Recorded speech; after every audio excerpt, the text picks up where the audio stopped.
Hi guys, I'm Dr. Bhavesh Gupta and today we are making a video on crown hair transplant. Crown is basically this area of your scalp which may also be called as whorl in a layman's term, and this is an area which is a little difficult to perform a hair transplant on. So we will see the nitty-gritties of doing a crown transplant in this video.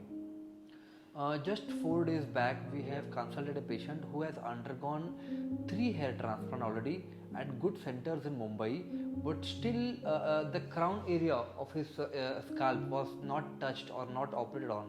And when we asked him what was the reason, he told us that he was being conveyed, or he was told that crown area is an area where you won't get a very good result, and that is why they were not planning to operate. The doctors who have done the surgeries previously didn't operate in the crown area.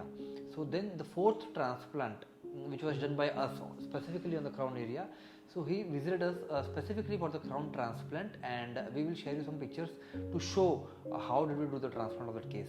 So basically today's motto of this video is to discuss science behind a crown transplant surgery.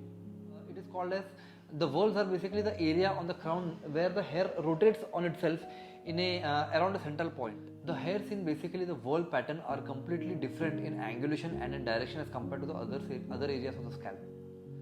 So there is a classification given by Zerings on the whorl pattern of your hairs in the crown area, and he has basically classified the hairs in the whorl area into 5 different types.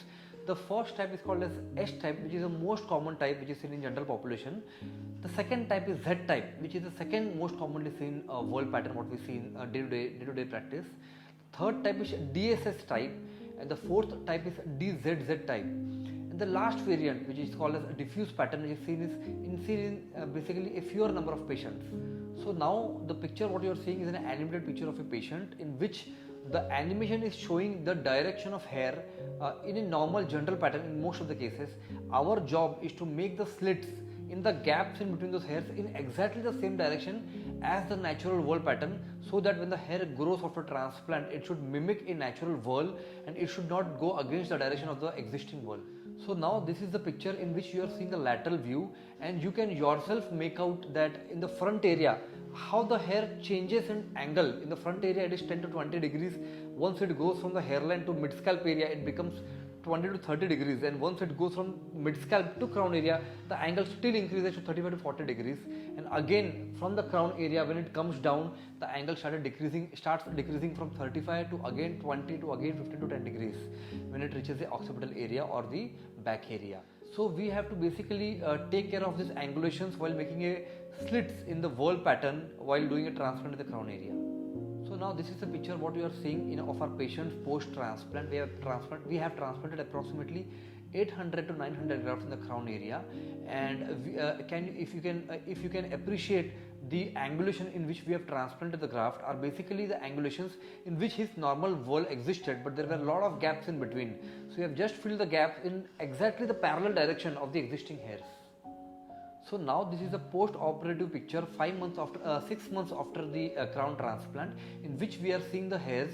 The patient has achieved a fairly decent growth, and this is something which is a reasonable expectation once one is doing a transplant in the crown area, because any which ways, as we have discussed in our previous videos too, that the crown area has a blood supply which is little lesser as compared to the front area, plus the oxygen saturation, since the blood supply is less, the oxygen saturation is also less in the crown area, the skin of the scalp in the crown area as compared to the scalp in the hairline area and the temporal and back area.